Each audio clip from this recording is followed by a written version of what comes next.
এটা মহান আল্লাহ পাক রব্বুল আলামিনের একটি বড় অনুগ্রহ। প্রিয় উপস্থিতি, ইসলাম ধর্ম আমাদের ধর্ম।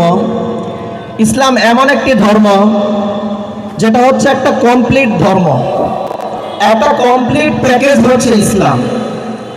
ইসলামের ভিতরে শুধু ইবাদত বন্দেগী এমন নয়, ইসলাম শুধু নামাজ শিক্ষা দিয়েছে বিষয়টা এমন নয়, ইসলাম শুধু রোজা শিক্ষা দিয়েছে বিষয়টা এমন নয়, বরং ইসলাম এমন একটা ধর্ম যে ধর্ম একটা মানুষের ব্যক্তি জীবন কিভাবে সুন্দর হবে, একটা মানুষের পারিবারিক জীবন কিভাবে সুন্দর হবে, একটা মানুষের সামাজিক জীবন কিভাবে সুন্দর হবে, একটা মানুষের জাতীয় জীবন, একটা মানুষের আন্তর্জাতিক জীবন কিভাবে সুন্দর হয়, তার অত্যন্ত সুন্দর চমৎকার একটি দর্শন ইসলাম আমাদের সামনে রেখেছে।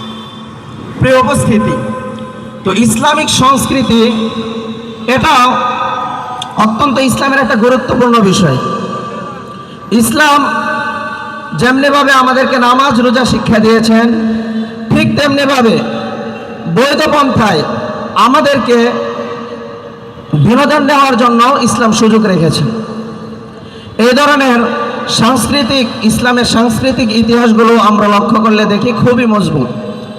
আল্লাহ রসুল সাল্লাল্লাহু আলাইহি ওয়াসাল্লামের যুগেও আল্লাহ রসুল সাল্লাল্লাহু আলাইহি ওয়াসাল্লামের প্রিয় সাহাবী হাসান বিন সাবিত রাদিয়াল্লাহু তাআলা আনহু, তিনিও আল্লাহ রসুল সাল্লাল্লাহু আলাইহি ওয়াসাল্লামের পক্ষে সুন্দর সুন্দর কবিতা গাইতেন এবং ইসলামের শত্রুদের বিপক্ষে অত্যন্ত বলিষ্ঠ সুরে তিনি কবিতা গাইতেন।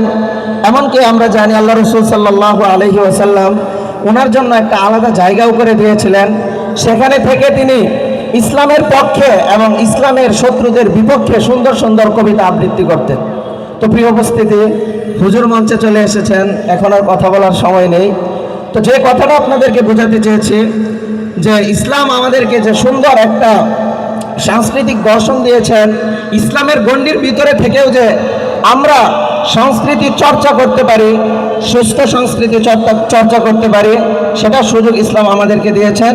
এজন্য আমরা সকলেই চেষ্টা করব ইসলামের ভিতরে থেকে আমাদের এই ধরনের সংস্কৃতিগুলো যেন আরও প্রচার হয়, এগুলোর যেন আরও প্রসার হয়, এজন্য আমরা সকলেই চেষ্টা করব।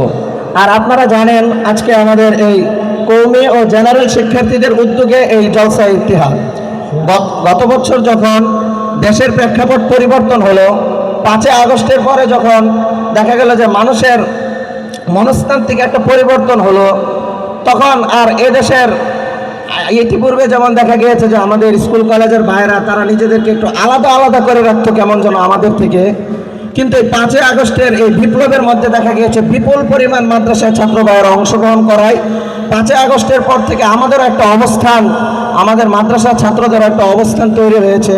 তো এই জন্যে এই জেনারেল এবং কওমি শিক্ষার্থীদের উদ্যোগে আজকের এই জলসা ইত্তেহাদকে আমি স্বাগত জানাই এবং জলসা ইত্তেহাদের যিনি সবচাইতে বেশি কষ্ট করেছেন আমাদের আজিজুল হক মুয়াজ, তাকেও আমি শুভেচ্ছা জানাই এবং অত্যন্ত শুভেচ্ছা জানাই আজকের এই অনুষ্ঠানে যারা অতিথি হয়ে এসেছেন তাদেরকেও, এবং অভিনন্দন জানাই জামিয়া ফয়জুর রহমান রহমতুল্লাহি আলাইহি বড় মসজিদ মোমেন শাহীর সমস্ত ছাত্র ভাইদেরকে। পরিশেষে আপনারা যারা আজকে এই এত সুন্দর একটা অনুষ্ঠানে উপস্থিত হয়ে এই অনুষ্ঠানকে কামিয়াব করেছেন, এজন্য আপনাদের সকলের প্রতি আমার আন্তরিক কৃতজ্ঞতা এবং অভিনন্দন। আপনারা সকলেই ভালো থাকবেন, সুস্থ থাকবেন ইনশাআল্লাহ। আল্লাহ পাক রব্বুল আলামিন আমাদেরকে ইসলামের পথে চলার, ইসলামের পথে কথা বলার তৌফিক দান করুন। সকলে বলে আমিন। আসসালামু আলাইকুম ওয়া রাহমাতুল্লাহ।